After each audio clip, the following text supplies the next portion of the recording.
পরিযায়ী শ্রমিকদের জন্য আজ কিন্তু কিছুক্ষণ আগে নবান্নের সাংবাদিক সম্মেলন থেকে রাজ্যের মাননীয় মুখ্যমন্ত্রী মমতা বন্দ্যোপাধ্যায় শ্রমশ্রী নামে একটি নতুন প্রকল্প চালু করেছেন, যার মাধ্যমে পরিযায়ী শ্রমিকরা কিন্তু প্রতি মাসে মাসে তাদের ব্যাঙ্ক অ্যাকাউন্টে 5,000 টাকা করে পাবেন। এর জন্য আপনাদের এখানে আবেদন করতে হবে এবং কারা কারা এই প্রকল্পের জন্য যোগ্য রয়েছেন তা কিন্তু জানিয়ে দিয়েছেন রাজ্যের মাননীয় মুখ্যমন্ত্রী মমতা বন্দ্যোপাধ্যায়। তো চলুন দেখে নিচ্ছি বিস্তারিত। আর আপনি যদি এখনো পর্যন্ত ভিডিওতে লাইক না করে থাকেন, অবশ্যই লাইক করে দেবেন, পাশাপাশি চ্যানেলকে সাবস্ক্রাইব করে পাশের বেল ক্লিক সরকার রাখবেন পরবর্তী ভিডিও সবার আগে পাওয়ার জন্য। তো প্রথমত আপনারা শুনে নিন শ্রমশ্রী এই নতুন প্রকল্প নিয়ে রাজ্যের মাননীয় মুখ্যমন্ত্রী মমতা বন্দ্যোপাধ্যায় কী বলেছেন, তারপর বিস্তারিত আমরা আলোচনা করব। যে বাংলায় যে সকল পরিযায়ী শ্রমিক বাংলার বাইরে কাজ করছে তাদের বাড়ি ফিরিয়ে এনে এবং তারা যদি নিজেরাও চলে আসে, যারা আসতে পারবে, যারা আসতে চায়, তাদের পুনর্বাসনের জন্য আমরা একটা পরিকল্পনা গঠন করেছি। এই পরিকল্পনাটার আমরা নাম দিয়েছি শ্রমশ্রী। নতুন পরিকল্পনা।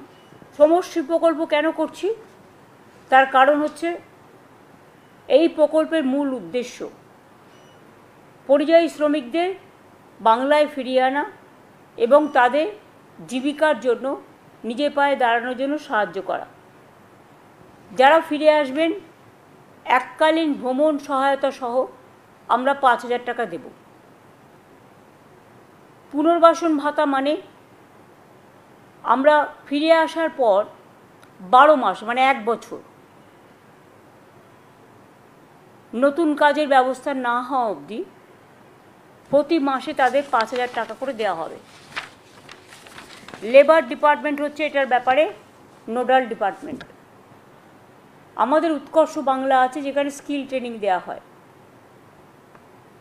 ফিরে আসা শ্রমিকদের মধ্যে আমরা দেখব দক্ষতা কার কিভাবে আছে এবং যদি দক্ষতা থাকে দরকার হলে আমরা তাদের আবার প্রশিক্ষণ দেবো, দিয়ে বিভিন্ন কাজে ইনভলভ করব। এছাড়াও কর্মশ্রী প্রকল্প আমাদের আছে। এই শ্রমিকদেরও জব কার্ড দেওয়া হবে। কেউ পরিযায়ী শ্রমিক আসলেই প্রথমে যে কাজটা আমরা করব তার হাতে 5,000 টাকা দেবো, তাকে খাদ্যসাথী কার্ড বানিয়ে দেবো। এটা ডিএমদের বলা হয়েছে, বিডিওদেরও সমস্ত সিএস নিজে দায়িত্ব নিয়ে মনিটরিং করবে। এটা হাতে সঙ্গে সঙ্গে খাদ্যসাথী কার্ড, স্বাস্থ্যসাথী তার পরিবারের জন্য কার্ড। তাদের যদি নিজেদের বাড়ি থেকে ঠিক আছে, বাড়ি না থাকলে কমিউনিটি কিচেন সেন্টার, এবং তাদের ছেলেমেয়েরা অর্ধেক পড়াশোনা অবস্থায় বছরে ফিরে আসছে, সুতরাং তাদের স্থানীয় যে সমস্ত স্কুলগুলো আছে গভর্নমেন্টের, সেই সব স্কুলগুলোতে ভর্তির ব্যবস্থা করে দেওয়া, যাতে বাচ্চাদের শিক্ষার কোনো প্রবলেম না হয়, ছেলে মেয়েদের পড়াশোনার সুবিধা এবং শিক্ষার ধারাবাহিকতা বজায় রাখার জন্য। এছাড়াও তারা অন্যান্য সরকারি প্রকল্প যেমন কন্যাশ্রী আছে, শিক্ষাশ্রী আছে, ঐক্যশ্রী আছে, মেধাশ্রীর মতো নানান স্কলারশিপের সুযোগ সুবিধাও পাবে। এই প্রকল্পের সুবিধা কারা পাবে? বাংলায় যে 22,40,000 পরিযায়ী শ্রমিক ভারতবর্ষের অন্যান্য রাজ্য এবং বিদেশে কাজ করছে এবং যারা আমাদের পরিযায়ী শ্রমিক সংক্রান্ত যে পোর্টালে নাম নথিভুক্ত করেছেন, তারা এই শ্রমশ্রীর সুবিধে পাবেন। কিন্তু অনেকে আছে যারা হয়তো নাম নথিভুক্ত করেনি, তারা নথিভুক্ত করতে পারে। এটা অনলি বাংলার পরিযায়ী শ্রমিক যারা বাইরে আছে বা অন্যান্য রাজ্য থেকে কর্মসংস্থান হারিয়ে ফিরে আসছেন তাদের জন্য, তাদের নিজে পায়ে দাঁড়ানোর জন্য। এটা অন্যান্যরা যারা আছে তারা কিন্তু নয়, কারণ তারা তো কাজ করছে অলরেডি। এবং labour department total nodal department হিসেবে কাজ করবে এবং সর্বোপরি এটা সিএস নিজে মনিটরিং করবে। কিছুদিনের মধ্যেই যারা ফিরে এসছে, যাদের আমরা যোগাযোগ করে বা অনেকে বাংলাদেশে নিয়ে চলে গেছে, সেখান থেকে কোর্টে কেস করে বা অন্ধ্রপ্রদেশে বা ছত্তিশগড়ে বা হরিয়ানাতে বা দিল্লিতে বা রাজস্থানে বিভিন্ন জায়গায় অত্যাচারিত হয়েছে, তাদের কোর্টে কেস করেও অনেককে আমরা ছাড়িয়ে এনেছি। এর মধ্যে আমাদের প্রায় 2,730টা পরিবার আছে।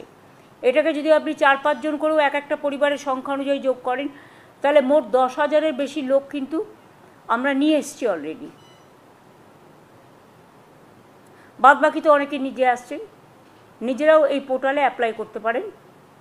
এই পোর্টাল অনুযায়ী তারা প্রথমে এসে নথিভুক্ত করবে, তাহলে আমি বলবো শ্রমশ্রীর নামে একটা পোর্টাল করে দিতে।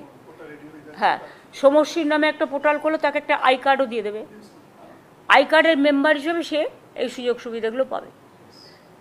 আর যতক্ষণ পর্যন্ত এই কাজটা সম্পূর্ণ না হচ্ছে ততক্ষণ যারা ফিরে এসছে তাদের হাতে 5,000 টাকা করে দেওয়া হবে, খাদ্যসাথী, স্বাস্থ্যসাথী এবং ছেলে মেয়েদের পড়াশোনার জন্য ভর্তি করার ব্যবস্থা।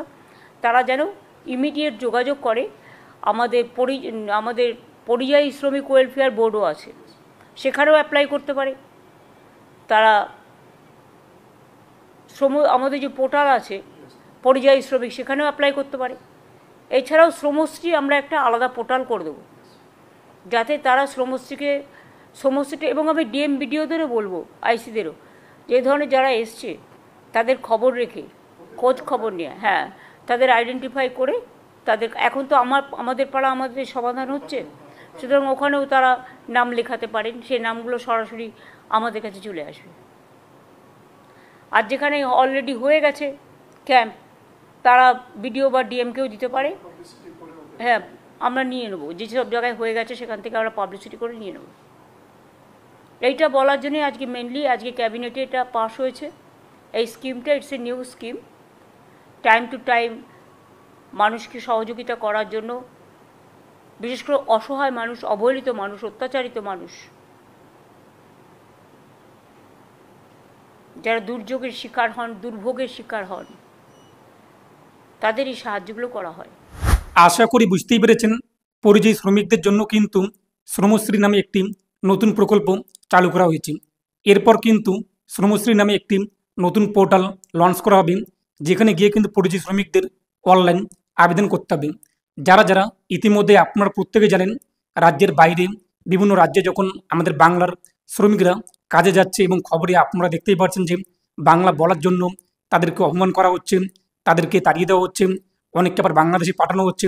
আর তা আমরা কিন্তু খবরের কাগজে প্রতিনিয়ত দেখতে পাচ্ছি। আর এবার কিন্তু রাজ্যের মাননীয় মুখ্যমন্ত্রী মমতা বন্দ্যোপাধ্যায় পরিযায়ী শ্রমিকদের জন্য চালু করল শ্রমশ্রী প্রকল্প, যার মাধ্যমে পরিযায়ী শ্রমিকদের প্রতি মাসে মাসে 5,000 টাকা করে দেওয়া হবে এবং খুব তাড়াতাড়ি কিন্তু এই পোর্টাল চালু হয়ে যাবে।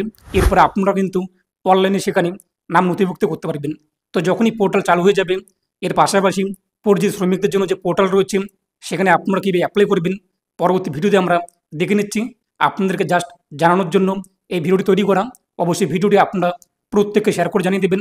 পরবর্তী ভিডিও যদি মিস না করতে চান অবশ্যই চ্যানেলকে সাবস্ক্রাইব করে রাখবেন আর পাশের বেল ক্লিক করে নোটিফিকেশন অল করে রাখবেন, যাতে পরবর্তী ভিডিওগুলো সবার আগে পেয়ে থাকেন। আর আপনি যদি ভিডিওটি ফেসবুক পেজে দেখে থাকেন তো অবশ্যই ফেসবুক পেজটিকে ফলো করবেন, যাতে পরবর্তী ভিডিওগুলো আপনারা সবার আগে পেয়ে যান। আর অবশ্যই ভিডিওটি প্রত্যেককে শেয়ার করে জানিয়ে দেবেন। পরবর্তী ভিডিওতে আমরা দেখে নিচ্ছি শ্রমশ্রী প্রকল্পে আপনি কীভাবে নাম নথিভুক্ত করবেন, আরও বিস্তারিত তথ্য। তো প্রত্যেকে ভালো থাকুন, সুস্থ থাকুন আর অবশ্যই ভিডিওটি প্রত্যেককে শেয়ার করে জানিয়ে দিন।